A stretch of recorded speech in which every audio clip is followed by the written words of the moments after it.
ערב טוב. דניאל יאמר נמצא איפשהו באמצע. מצד אחד הוא עשיר מאוד, שם הרבה כסף על נתניה שלו, כמה ליגות מעל לוני הרציקוביץ' הפורש. מצד שני הוא לא מתאבד על הקבוצה שלו כמו גיידמק. יש לו גינונים אירופאים מבוסמים, ובאותה הנשימה דיר בלק לעצבן אותו כי הוא לא פעם מאיר חמה. בשנה האחרונה הוא שינה פאזה, החליט למשל להתראיין רק לעתים נדירות, למרות שבטח תראו שדווקא היה לו הרבה מאוד מה לומר. שלום דני. שלום. You haven't spoken for almost half a year. When are you going to speak again? After basically the finishing of this week, in another 6 months. That's it? That's it. In Hebrew? Hebrew, you know, it burned me when I came the first time to you and I said, you know, if I will be here in 1 year, my Hebrew will be well enough. I understand quite well. Speaking is not there so good. But if you're going to invite me maybe the third time to your Next show year. one day, let's try it there.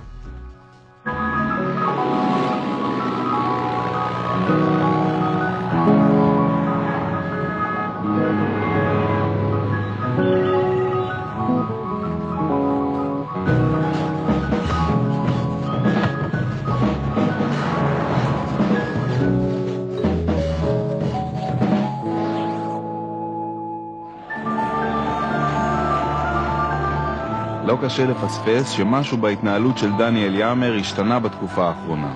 We won! Hey! We won! Finish! Let's celebrate! Gutman is good! Gutman is good! רק לפני שנה היה זה יאמר קפריזי, זה שנוגע ומתחכך בכולם, זה שכל ראיון איתו מוליד כותרת בעיתון של מחר.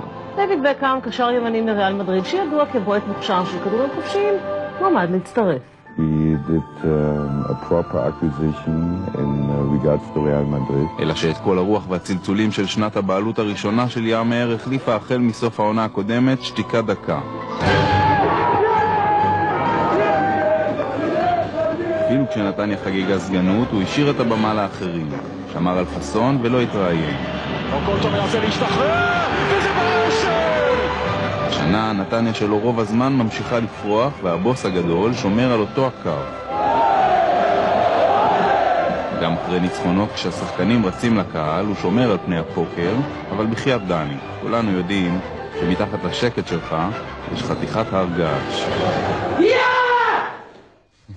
You tried to remain silent there, but you know, all of it came in a second.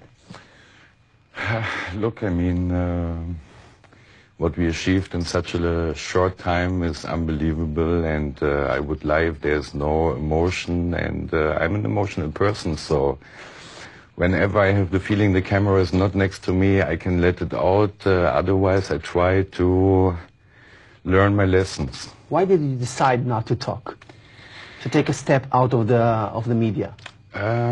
It was never my interest that the media will focus on me. I wanted to create something in Maccabi Netanya, and Maccabi Netanya was the product.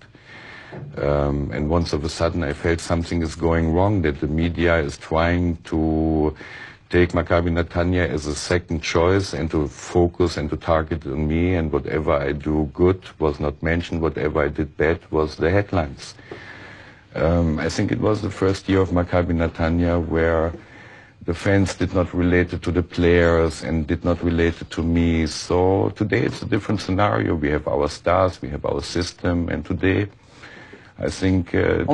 Also a problem, you know, between you and the media, like you're saying one thing and then you wake up in the morning, you say a different headline, like it is in Israel sometimes?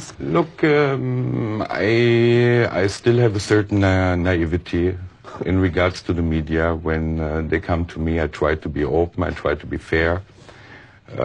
I understand you cannot sell fair or you cannot sell good, but you know, it hurts my life, it hurts my interest if the headlines are basically changed 180%. An example? An example, you know, was in the summertime when I made an interview with a magazine, what I don't want to mention now by name. Okay, never mind the name. And I said, you know, they asked me several times about Gaidamak. I said, look, Gaidamak is Mr. Gaidamak. He's doing well. He's doing something special. Otherwise, I cannot judge him. Yeah. But, you know, it came out, Daniel said he should not go into politics. He is not allowed to do what he makes. So the problem is, you know, I need to... And you never said it? I never said it. And how is it to meet later Gaidamak and explain? To tell you the truth, you know, what I don't like is to apologize for something what I did not do. I apologize for something what I did not do, but this is the name of the game. You step out of the quietness maybe a month ago when you played in Gvia Toto. About the fans of Maccabi Netanya. They made you very angry. What happened?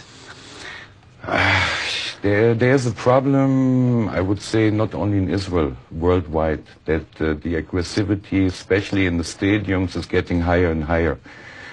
I think, you know, to focus only the football association and focus it on the police, it's a wrong approach, because the team needs to draw the line, the management needs to draw the line, and to tell this kind of fans, don't come to us. What happened? There's in the moment we are trying to make a little revolution. No, but there was some day, especially you came to the fans and you talked to them. Yeah, it was in the game against Sachnin, exactly what you mentioned. It was a Toto Cup game, but we lost 1-0 with a team full of 18-year-old boys. And before the game, I talked to Ruven, and he asked me, Danny, we have a chance to go on if we take the first team, or what should I do? I said, you know what, we made this approach, we need to go with the youngs. Let them have experience, We lost. What can happen, it's okay. I don't know if we would even won with the first team, because the young kids did a great job. But the problem is that the fans are taking everything so serious that they create a battlefield. And this battlefield, you know, does not have a beginning and an end, because you know, a couple of weeks before, we had a 12-year-old boy who was throwing a metal, something out of metal, almost on the head of the coach of Sachnin. Yeah. So what I just felt, and I said to my management in the halftime, please go over to those people, tell them to behave like fans, or I will go at the end there and I will tell them. But you know that the guys always say, look, we are fans, we can do what we want, the team is ours, we pay money for the tickets, we can say what we want. Look, we need to define what is a fan, how far can a fan go, and what is his duty. If I go today to a movie and I don't like the movie, I don't destroy the movie theater, I don't kill the director, I will not burn, you know, the actors. I will say, I made a mistake, this was not the right movie, and finish out. What is happening in sport, it's not normal. We are basically hunted like animals.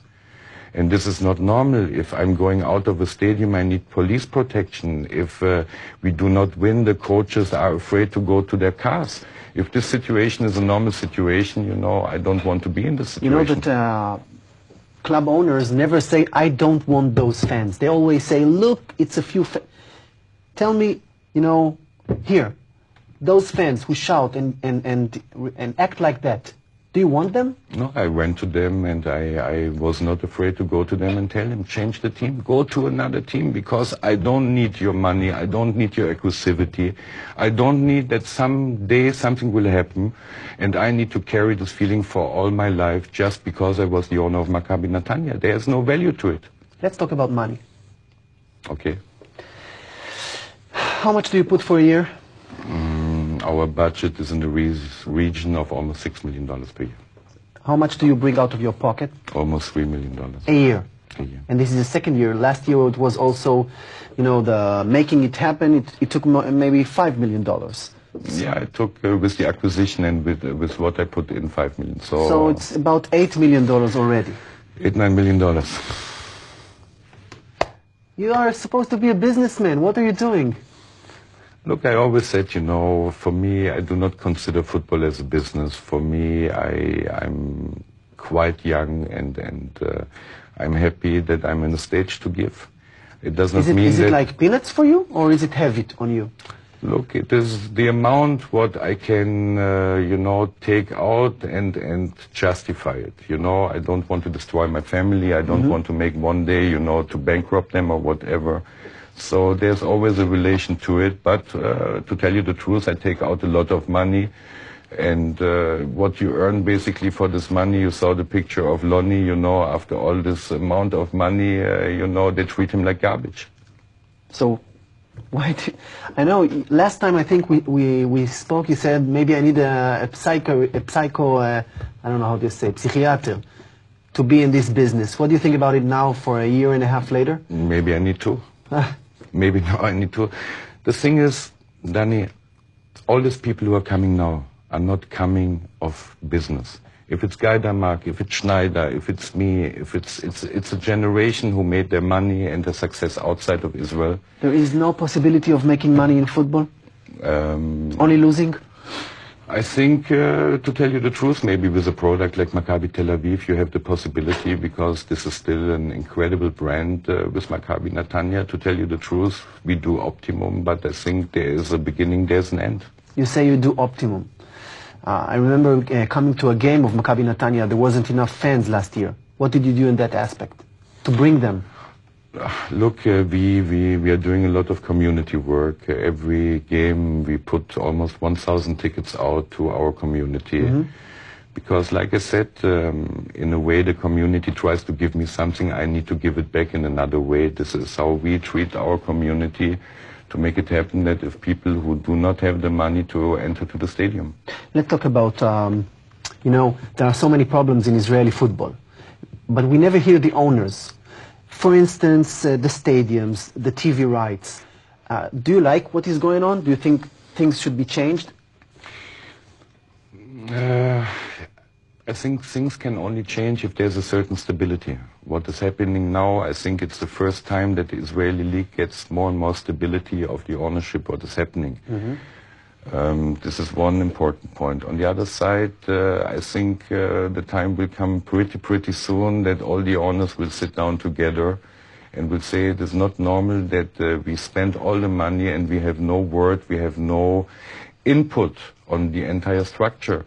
But I tell you the truth, I believe in Avi Luzon very much. Because, you know, in some way it might be bad that he was an owner of a club. On the other side, I think it's very good, because if you know how to run a club, you know how to run the structure. Yes, but you know, in basketball they open Minhelet Liga, that the teams are doing everything they need, you know, TV rights and so on. But you are just standing there waiting for the National Association to do it. I think it will not take any more long time, because the owners are very strong. They have good legal advisors. They have all the profession. Have you talked about it? I think with Ashdod, with Bnei Yehuda, with Maccabi Tel Aviv? I think before Lonnie stepped out, he tried to approach everybody and find a way to put the things into a new direction. As I heard in the past, there was also Yankele Shacher who tried to make a revolution in this kind of regards. I think the time now changed a little bit, because there's not only one strong team, there are now 4, 5, 6, 7, 8, 10 strong teams in the league. And I think their word will be much heavier than it will be or was in the past. But they're saying, everybody, the journalists, everybody's saying that only the 3, 4 big teams are ruling everything. Look, I think the 3, 4 teams should not rule. We should work something out together, because there is money in this world, and we need to find new marketing vehicles, because, like I said, it is not normal that an owner puts all the money down and he has no chance to basically increase his revenues. And this will be the crucial point in the moment that everybody will say, I'm looking for more income, and the more income can only come out of TV rights. And that we need to go abroad, that we need to make and have some ideas how to get the interest of new countries who could be potential buyers of this TV rights. How is your back nowadays? My back, thanks, is much better. Because we went this morning to see how you're working, and our director, Liran, he had a little weird day. I want that you show him for 2 minutes what it means, gyro. I keep it for you. Put your shoes off. Daddy, don't give him the easy part. זה שמצולם על מכשיר העינויים שבתמונה, זה אני. He wanted to make a beautiful fist, but it was not possible because, ooh, it hurts, yes, the arms are hurting. Please don't do it, don't do it. גם כן, עוד גיבור גדול, לא יודע להגיד לא. It's unbelievable. We have here a very young Israeli sportsman who is fighting for success. Yeah! מזל טוב.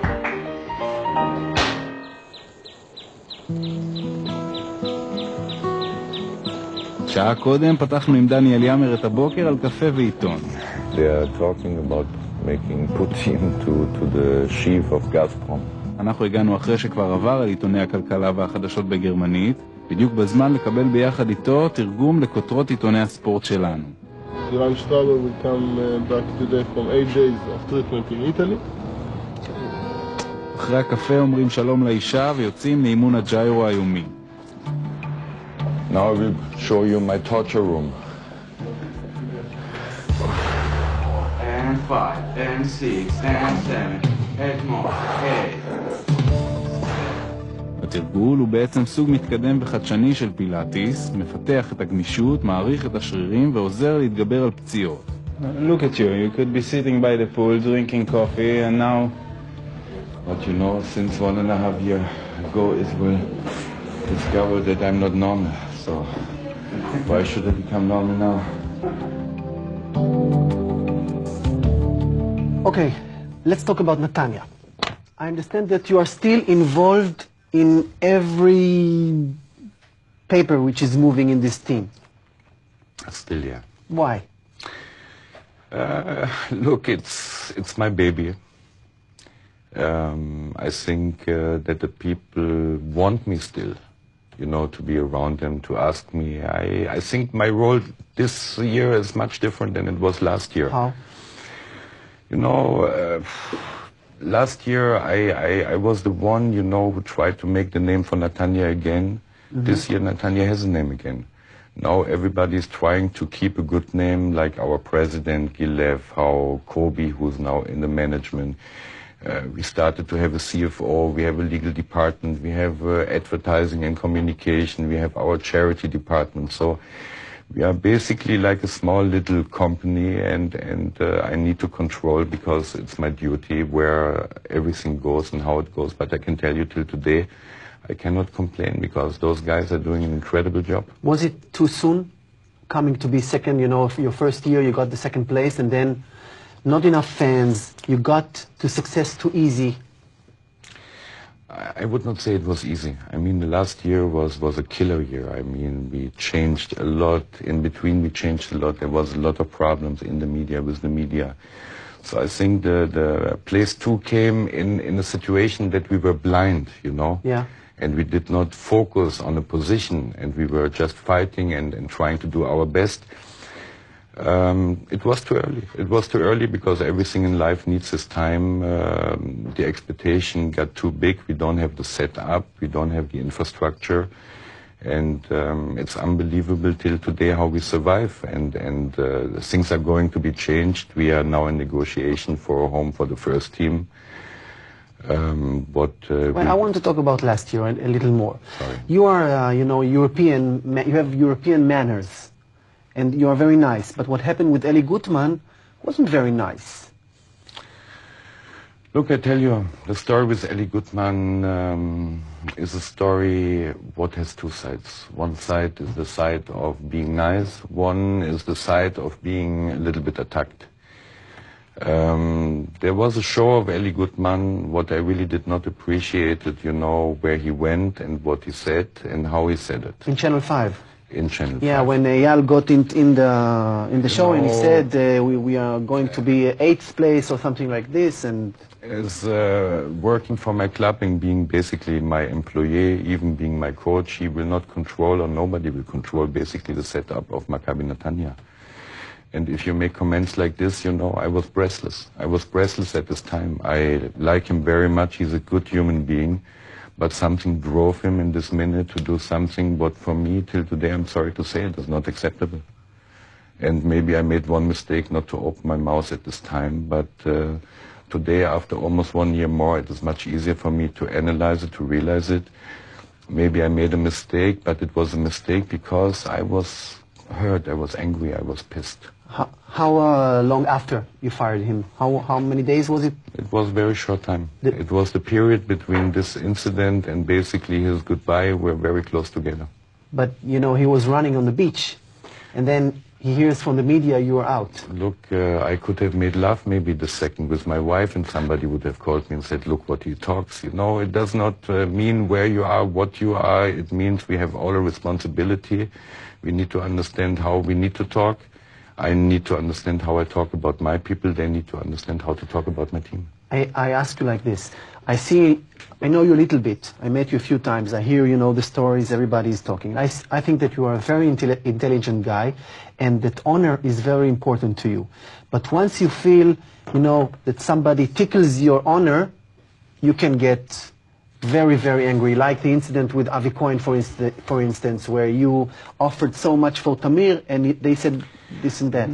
I tell you something. With Eli Goodman, it's a different story than with Tamir. Tamir was a beautiful boy. I was happy to have him in my team because I believed in him. It was only, you know, we are in the moment at the second position. I said to him, guys, why now? Why do you need to kill my team in the middle of the period? Because he became today a leader of my team, and it's not very easy, you know, to give up in the middle of a season and to change a certain structure. So I was not very happy because it was right in front of the Beta game. Everything came together. I tried to use a little bit power, to tell you the truth. He is too confident and What do you mean? I tried, you know, to see if my power will maybe let him think in a different way. If you will frighten him and, you know, it was like... not frightening. I mean, football-wise. It was to tell him, look, you cannot only think about you, you need to think about me too. We have a team, we have 20 players in the squad. Please don't leave me now. So I said, you know, I use the voice like a father, and I'm happy that Tamir has, thanks God, a father. But, you know, like I said, I tried my job. It did not work out, I have to admit. Sometimes you feel, you know, you go too far. I mean, I tell you another example. When the game is ended, I understand that nowadays, if you lose, you're not going to the locker rooms. The last year you would go there, then you just go outside, you know, to the right, go home, and then cool.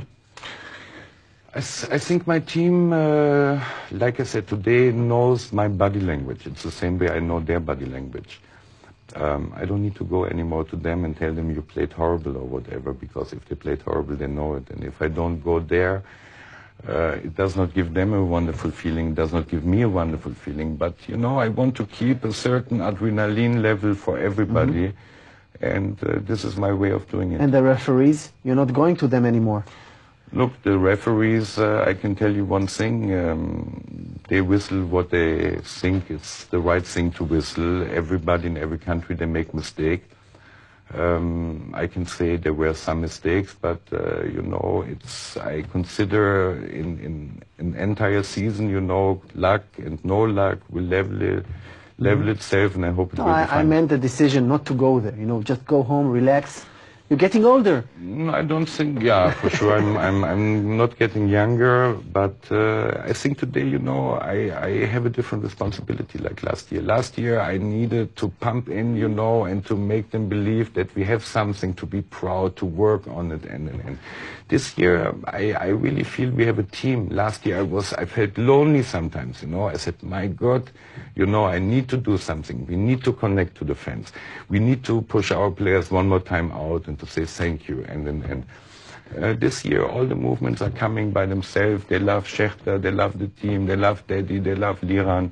We'll talk about the team, about the young guys later, but I want to talk about, to show you what happened today to Tamir Cohen, who is going abroad. Okay. Dear Tamir, I am very sad you're leaving. You were one of the best players. Good luck in Bolton. Best wishes, Leon.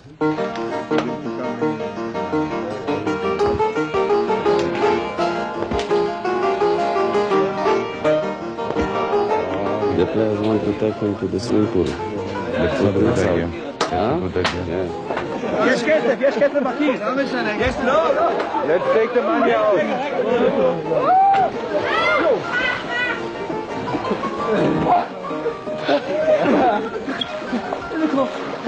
בסדר גמור, זה בכיף, זה בהומור, נהנתי על זה.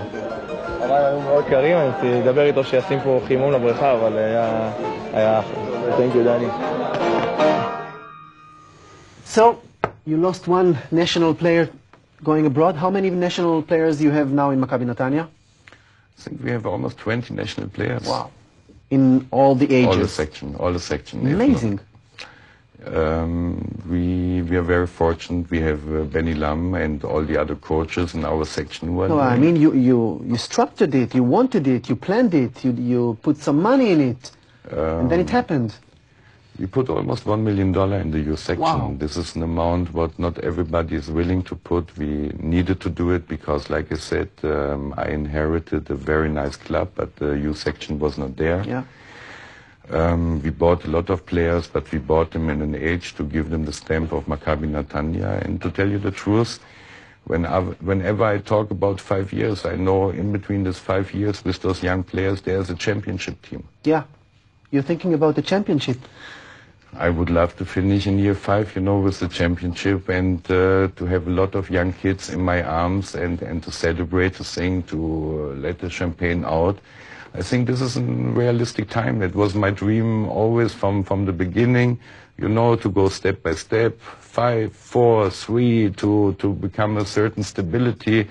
And in my last year, bingo, and I can finish in a beautiful way. And you will go out after you will make the championship. After 5 years, you will say thank you very much, goodbye. Look, Danny, you always mention that after this year I got a little bit older. Right? So imagine in 5 years I will be wrinkled, more fat, or whatever it is. Yeah, but you are football crazy. I think it's football today need also new minds. I think after 5 years I will be drained out. The media will say, and push to the next owner. And before they push, I want to implement the future by myself. Are you going to be, we're hearing now about the new oligarch. How do you say in English oligarch? I don't know. Alexander Schneider is coming in. Are you going to be on the same level money-wise with them? Because maybe he will spend, 100 million shekels next year. Daniel, I wish that he will spend this amount of money. Yeah? I think, everybody who comes over should do his way, how he feels it. I know Alexander Schneider is a very well-known businessman. I think for the Israeli football, it's from great benefit to open a bridge to Canada, like the same thing with Mr. Geidemark to Russia, with me to Germany. I think our bridges are getting much better, much more interesting. And I think those kind of people, they're new, they're fresh. They will come in like me with a smile. They think, Israel will be on the floor, will appreciate every single moment. And they are wrong. I don't want to say that they're wrong. I tell you something. Everybody, this is an identified love what we are looking for. Yeah. The identified love is not the football. The identified love is Israel.